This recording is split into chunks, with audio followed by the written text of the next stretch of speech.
Alors bonjour, donc nous allons faire un petit truc sur le cours en fonction de l'avancée, donc vous prendrez ce que vous avez à prendre.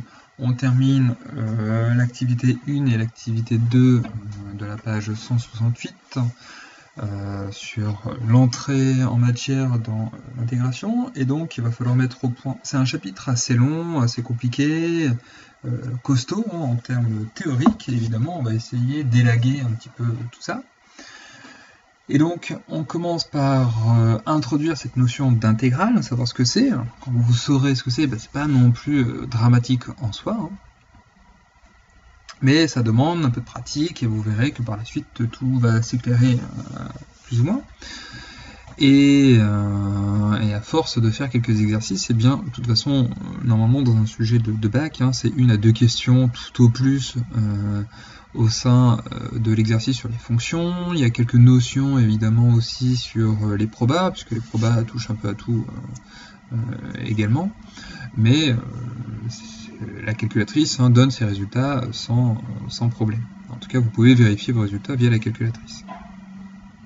Et ce qu'on vous demanderait normalement le jour du bac n'est pas aussi pointu que ce que l'on verra dans le cours. Donc ne vous inquiétez pas sur le démarrage, si c'est vraiment très compliqué et très austère, mais voilà, il faut mettre en place des propriétés pour pouvoir les appliquer au fur et à mesure. La théorie ici exige un petit peu pas mal de travail même d'ailleurs, et donc on n'a pas trop le choix. Alors commençons par un truc qui va pas nous servir tant que ça, c'est ce qu'on appelle l'unité d'air. Donc l'unité d'air qui est ici, de toute façon vous avez le cours pour pouvoir compléter tranquillement, pour pouvoir revenir dessus, relire tranquillement. Donc voilà, je vais dire ça à l'oral, et puis avec ce que vous avez sur le site, vous pourrez compléter. Donc dans un repère orthogonal, pas forcément orthonormal, comme ce qu'on peut avoir ici, l'unité sur les abscisses n'est pas la même que l'unité sur l'ordonnée en termes de longueur. Donc déjà on a un petit souci en termes de distance, si on devait faire des distances, mais nous c'est pas notre problème, nous ça sera le calcul d'air pour l'intégrale, c'est l'air sous une courbe avec ce qu'on a vu sur les activités. Eh bien l'unité d'air peut être définie néanmoins lorsque le repère n'est pas orthonormal.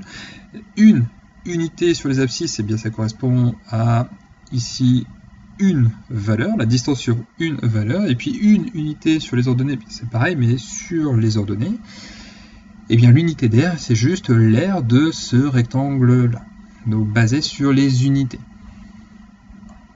Donc si vous avez, par exemple, pour ce rectangle, le vecteur i ici qui correspond à 1 km, et ici le vecteur j qui correspond à 1 mm, et bien l'unité d'air c'est 1 km fois 1 mm. Alors, évidemment on convertit pour avoir des km², pour avoir des mm², si vous voulez, peu importe, ou une unité qui vous corresponde bien et que ce soit simple, mais comme on l'a vu dans l'activité 1, on pourrait avoir ici 1 qui correspond à, je sais pas, 1 heure, et ici 1 qui correspond à 10 € ou 10 km/h, etc. Et puis en faisant le produit, on aurait l'unité d'air qui s'exprime dans une certaine unité concrète, on va dire en termes de physique, mais l'unité d'air en mathématiques, c'est juste ce calcul-là. Voilà.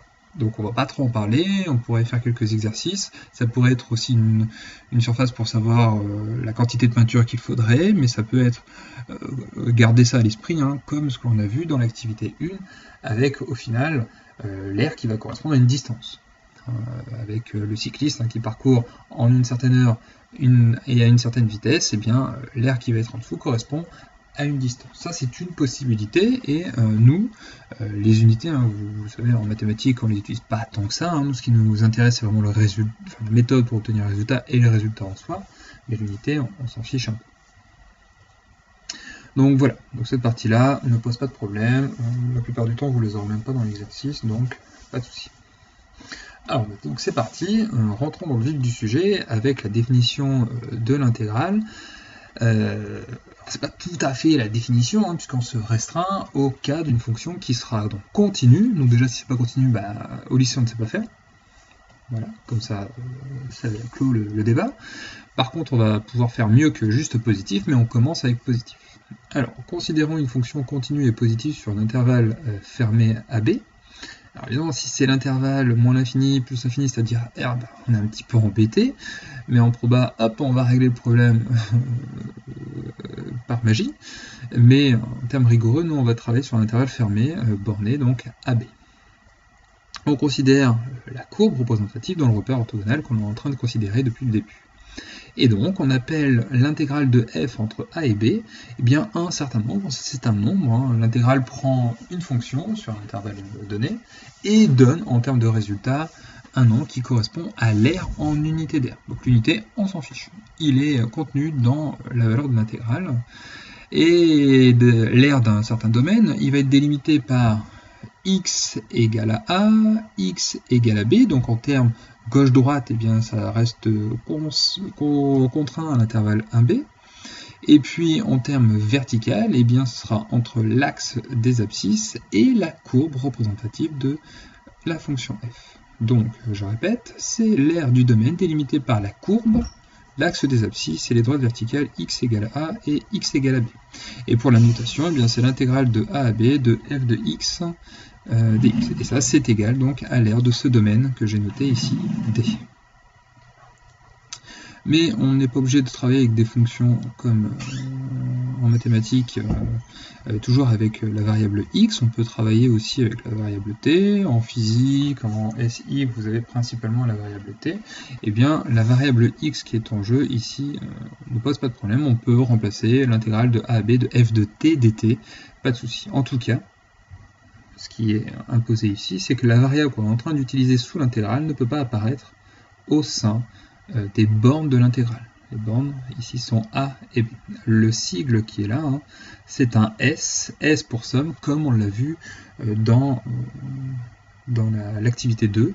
Et d'ailleurs, il y a un sens à cette notation, puisque, comme je vous l'ai dit en termes historiques, c'est Bernard Riemann qui a inventé ce concept, et donc c'est une somme d'aires de petits rectangles, donc d'où le S pour somme.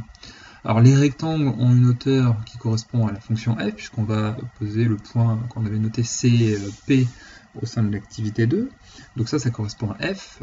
Ici souvent on met un point, c'est pas obligatoire non plus. Fois dx, donc dx ça peut être une petite quantité sur les abscisses, donc ça correspond à la base de nos rectangles, et évidemment, hein, comme on souhaite faire tendre n vers plus l'infini, comme on l'a vu dans l'activité 2, eh bien on va essayer de rendre ça le plus petit possible, et donc c'est une quantité infinitésimale, extrêmement petite, et souvent ça correspond au dx. Donc là c'est juste une notation hein, pour rappeler le sens de l'intégrale en termes de calcul comme vu avec la somme des rectangles, donc des rectangles qui sont un en dessous de la courbe et au-dessus hein, les sommes inférieures et les sommes supérieures. Et donc, un premier exemple de calcul d'intégrale, votre première intégrale, eh bien dans un repère, donc ici avec les unités, hein, on va calculer ce qu'on peut faire entièrement. Donc là ici je vous laisse faire, on verra ça directement sur Discord. L'intégrale de moins 1 à 3, donc le a ici vaut moins 1, le b vaut 3, la fonction, suivant la variable x, eh bien c'est égal à 3,5, c'est donc une fonction constante. Alors ça tombe bien, parce que si on représente ça graphiquement, eh bien on aura un rectangle. Donc ça tombe bien, on sait faire. C'est pour ça que je vous le donne. J'ai pas mis une fonction trop compliquée non plus, sinon ça devient un peu le bordel et très très vite compliqué pour pouvoir calculer ce genre d'intégrale. Pour le moment, au moment où nous en sommes sur l'intégration.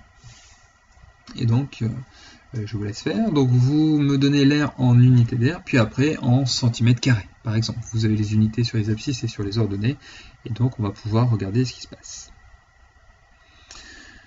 Alors, tout ça, c'est bien, mais si on ne peut pas faire grand-chose, eh c'est vite embêtant. Eh bien, ça tombe bien, puisqu'on va pouvoir obtenir un résultat assez prodigieux, et il est donné sur la dérivabilité d'une telle fonction. De la fonction qu'on va appeler la fonction R, hein, que j'ai notée phi. Donc là on fera attention, ici c'est une fonction qui dépend de x, et le x il est dans la borne.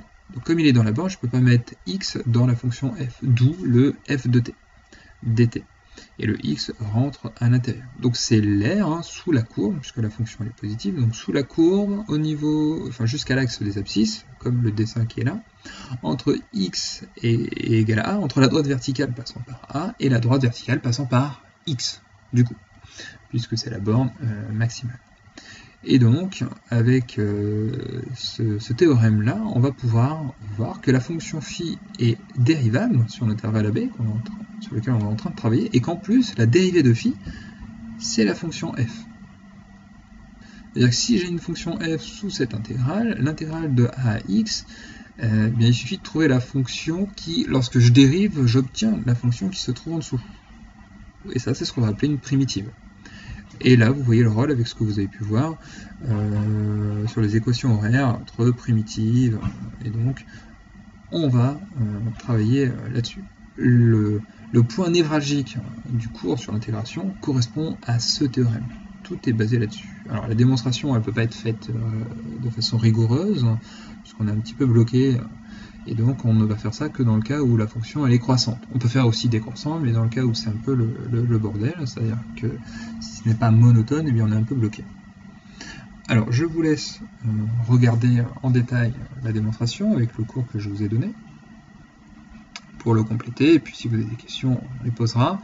L'objectif, pour voir si la fonction phi est dérivable, c'est d'étudier ce quotient, c'est le taux d'accroissement de phi au point x0, et puis on est bloqué, donc il faut regarder le cas où h est strictement positif, le cas où h est strictement négatif pour obtenir le même résultat, ici, et on va normalement obtenir ici f de x0 pour pouvoir conclure que la dérivée de phi c'est f.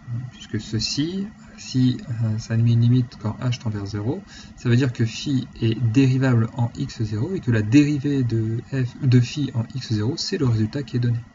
Donc nous, comme on souhaite obtenir f, ici on doit obtenir f de x0. Donc voilà ce qu'il en est pour le grand 1 de ce chapitre qui va permettre d'obtenir la suite. Alors, je vous laisse compléter pour rentrer en détail dans ce cours avec ces différents points, et puis on verra par la suite les différentes questions que vous avez et puis les exercices que je poserai.